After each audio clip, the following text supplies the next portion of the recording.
The important fantasy stats to know from week 11. Puka Nacua is not running routes out of 13 personnel right now, so the route share is down, but also in the red zone specifically 35% over the last 3 weeks. Penix isn't perfect, but for Drake London, it's a lot better than Kirk Cousins. Wide receiver 2 in yards per route since last year compared to wide receiver 24. Bijan had more goal line work in week 11 than the rest of the season, but he's also not as good with Kirk Cousins. McLaughlin had a few carries early on, but Harvey had all of them late. He had nearly all of the snaps. It was more just about the matchup.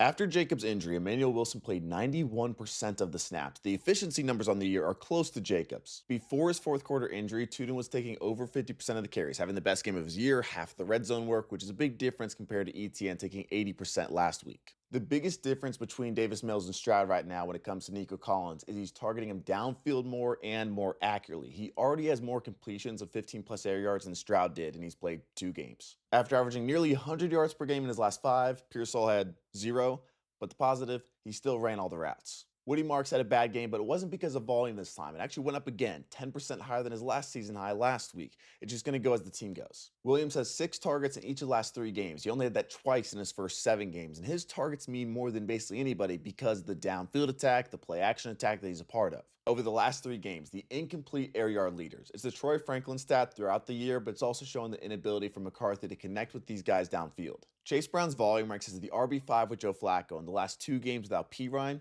it's the RB1.